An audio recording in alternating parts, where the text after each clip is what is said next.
ሰላም ሰላም፣ እንዴት ናችሁ?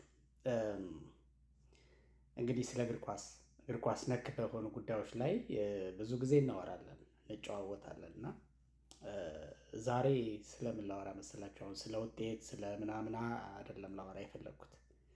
ዝም ብዬ እንደዚህ አንዳንድ እግር ኳሳዊ ጉዳዮችን አያለሁና ቀኘት ቀኘት ሳደርግ ሰሞኑን ሁለት ነገሮችን ተመለከትኩ። አንድ በማንቸስተር ዩናይትድ የተበሳጨ አንድ ደጋፊ ማሊያውን ሲቀድ፣ ሌላ ጊዜ ደግሞ አሁን ደግሞ መቼ ነው ትናንት ከአስቶን ቪላ ጋር በአስቶን ቪላ ለሁለተኛ ጊዜ በውድድር ዓመቱ የተሸነፈው አርሰናል ደጋፊ ደግሞ የአርሰናል ማሊያ ሲቀድ አየሁት። የሚያወራው በኦሮምኛ ነው። ኦሮምኛ ስለማልሰማ የሚለውን አላውቅም፣ ግን ክለቡን እያማረረ እየተበሳጨ ነው። ይቀዳል ማሊያውን ማለት ነው። እና በጣም ምን እንደገረመኝ ታውቃላችሁ? የእግር ኳስ ባህሪን ወይም ደግሞ የእግር ኳስን እውነት ሳንረዳ የእግር ኳስ ደጋፊ ወይም የእግር ኳስ አድናቂ ስንሆን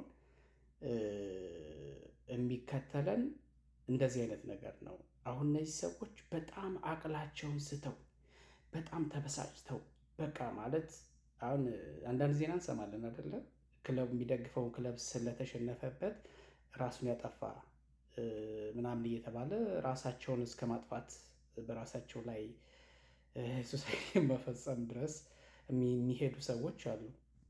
ይሄ አሁን እግር ኳስን ዝም ብለው በአጋጣሚ ዘው ብለው የእግር ኳስን ባህሪና ሁኔታ የስፖርትን ባህሪና ሁኔታ ሳይረዱ ገብተው ከዛ በኋላ በሚፈጠረው ነገር በጣም ከአቅም በላይ ይበሳጩና ኢሞሽናቸውን መቆጣጠር ሲያቅታቸው ነው እዛ ድረስ የሚሄዱት።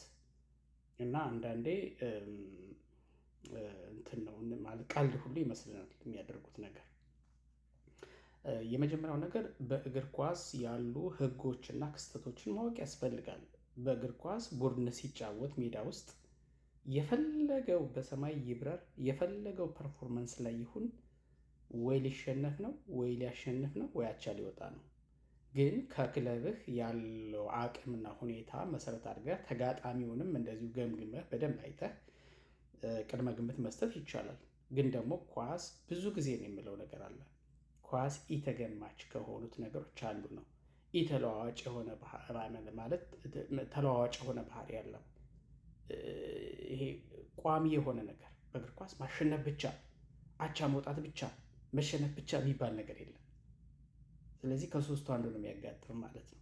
ከዛ ውጪ አሁን ኳስን አንዳንድ ሰዎች በጣም ብልጥ የሆኑ ሰዎች ምንድን ነው የሚያደርጉት? በኳስ ይዝናናሉ እንጂ አይደግፉም። ኳስ ነው ያሉ ጥሩ ለተጫወተ ማለት መደገፍም ባይባል ያደንቃሉ፣ በኳስ እንቅስቃሴ ይደሰታሉ። ከዛ በኋላ ጉዳያቸው አይደለም። እኔ በእነዚህ ሰዎች እቀናለሁ፣ እኔ ራሴ ደጋፊ ስለሆንኩ ማለት ነው። አንዳንድ ሰዎች ደግሞ ይደግፋሉ። ሲደግፉ ግን ደግሞ ቀድመው ውስጣቸው ላይ የሚያስቀምጡት ነገር አለ። ክለባቸው ሊሸነፍ አቻ ሊወጣ ወይም ሊሸነፍ እንደሚችል ቀድመው ያስባሉ። ቀድሞ ራስን ያሳመኑት ነገር ደግሞ ምንም ነገር ሀፕን ቢያደርግ ለመቀበል አንቸገርም ማለት ነው። ስለዚህ በዛ መንገድ እግር ኳስን በቅጡ ተረድተው እውነታውን አውቀው ይደግፋሉ ማለት ነው ክለባቸው። ስለዚህ ምንም ነገር ቢከሰት እንትን አይሉ፣ ምንድን ነው እሱ አይጨንቃቸው፣ የመጣውን ነገር ይቀበላሉ ማለት ነው። ስለዚህ እኔ ከየትኛው ጎን ነህ ካላችሁኝ የእግር ኳስን እውነት አውቃለሁ። የምደግፈው ክለብ አለኝ። የምደግፈው ክለብ ቢያሸንፍ ሁሌ ደስ ይለኛል። ከተሸነፈም ደግሞ ምንም ማለት አይደለም። ትንሽ ለተወሰነ ጊዜ ፊልም አድርገው በጣም አቅም ኖሮት ወይ በዳኛ ተጽዕኖ ተሸንፏል ወይ በሆነ ሶስተኛ አካል ተጽዕኖ ወይም ደግሞ ተጫዋቾች ከአቅማቸው በታች በቃ ማለት ግድ የለሽ ሆነዋል ብዬ ሳስብ ፊል ላደርግ እችላለሁ። እዛ እንደወሰደኝ ግን ቆም ብዬ አስባለሁ። ማለት እኔ አንድ በሩቅ ሀገር ያለው ደጋፊ እንጂ ያን ያህል የክለቡ ባለ አክሲዮንም አይደለሁም ሜምበርም አይደለሁም ምንም አይደለሁም። ግን ክለቡን ግን ስደግፈው ከልቤ ነው የምወደው። ማሊያውን ወደዋለሁ። ስለተሸነፈ ደግሞ አልቀደውም በምንም አይነት መንገድ። እጣት ገማ ተብሎ ተቆርጦ አይጣልም እንደሚሉት አባቶቻችን ማለት ነው። ስለዚህ በልኩ ስናደርገው ጤናማ የሆነ እግር ኳስ አፍቃሪ ደጋፊዎች እንሆናለን ማለት ነው።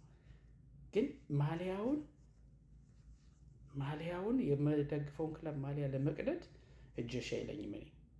ምክንያቱም ፍቅሩ ያለው ስሜቱ ያለው ማሊያው ላይ ነው፣ አርማው ላይ ነው፣ ልቤ ውስጥ የታተመ ነው። እኔ አሁን የምደግፈውን ክለብ የፈለገው ያህል ሺህ ጊዜ ደጋግሞ ቢሸነፍ አልጠላውም። ማሊያውን ልቀደው አልችልም፣ አርማውን ልቀደው አልችልም። ምክንያቱም ከተሸነፈ ተሸነፈ ነው። የሚሸነፍበት የራሱ ምክንያት ይኖረዋል። ስለዚህ እነሱ ችግራቸውን አይተው ወደ ማሸነፍ ይመጣሉ፣ ችግራቸውን ይቀርፋሉ። ክለቦች እኮ እርምጃ ይወስዳሉ። ሲሸነፉ በተደጋጋሚ ወይ አሰልጣኝ ይቀይራሉ፣ ወይ ተጫዋቾችን ይቀይራሉ፣ ወይ አመራር ይቀይራሉ። ብቻ ብዙ ነገር ሪፎርም ይሰራሉ በክለባቸው ላይ ሁሌ እየተሸነፈ ስለማይቀጥል። እግር ኳስ በነገራችን ላይ የትኛውም ስፖርት፣ እግር ኳስ ብቻ አይደለም፣ የትኛውም ስፖርት ቢዝነስ ነው እና የክለቡ ሰዎች ቡድናቸው እያሸነፈ ካልቀጠለ፣ ወደ ሻምፒዮንነት ፉክክር ካልሄደ ያላቸው ስታተስ ይወርዳል፣ ቢዝነሳቸው ይወርዳል፣ ኢቨን ስፖንሰሮች ይሸሻሉ። በነገራችን ላይ ባለፈው ዓመት ማንቸስተር ዩናይትድ ላይ ወጡ የነበረውን ዜና ታስታውሳላችሁ አይደለ? ማንቸስተር ዩናይትድ ምን አይነት ክለብ እንደሆነ ምን አይነት ታሪክ እንዳለው መቼስ ማናችንም አንክድም። ግን በጣም ከአጋሮቹ አንዱ አዲዳስ ማንቸስተር ዩናይትድ በጣም አደገኛ አካሄድ እየሄደ ነው እና ምናልባት ከሊጉ ከወረደ የአዲዳስን ስፖንሰር ሙሉ በሙሉ ያጣል። በብዙ ሚሊዮን ብዙ ሚሊዮን ዶላር ፓውንድ፣ ዩሮ ልንለው እንችላለን። ብቻ በዶላርም ቢገባ የትኛውም ገንዘብ ኮንቨርት ቢደረግ በሚሊዮን የሚቆጠር ገንዘብ ነው አመታዊ ገቢ የሚያጣው። ስለዚህ ያ ቢዝነስ ነው ሉዝ የሚያደርገው ማለት ነው። ስለዚህ ያ እንዳይሆን ክለቡ የተለያዩ እርምጃዎችን ይወስዳል። ኢትዮጵያ ውስጥ ያለ አንድ ምስኪን ደጋፊ አይደለም ያ ጉዳት የሚያገኙ፣ እዛው ክለብ ውስጥ ያሉት በክለቡ ዙሪያ ያሉ አካላትን ነው መጀመሪያ የሚመለከተው። ስለዚህ አንድ ምስኪን ኢትዮጵያ ውስጥ ያለ ለራሱ አንድ ዳቦ ጠዋት በልቶ ቀን ላይ ለመድገም የሚቸገር ሰው በዛ ልክ አቅሉን ስቶ ራሱን እስከ ማጥፋት ማሊያ በውድ ገንዘብ ካለችው ገንዘብ አውጥቶ የገዛውን ውድ ማሊያ መቅደድ ምናምን፣ እዛ ብስጭት ውስጥ መግባት አንዳንዴ ቆም ብሎ አለማሰብ ነው ብዬ አስባለሁ። ግን አሁን ይህ ሁሉ ነገር ለማለት የፈለግኩት አካሄዳችን ልክ አይደለም ለማለት ነው። ዞሮ ግን በትክክል ኳስን የምንወድ ከሆነ ወይም ደግሞ የምንደግፈውን ክለብ የምር ከሆነ የምንደግፈው ማሊያውን ለመቅደድ የልብ ጥንካሬ ራሱ አይኖረንም በእርግጠኝነት።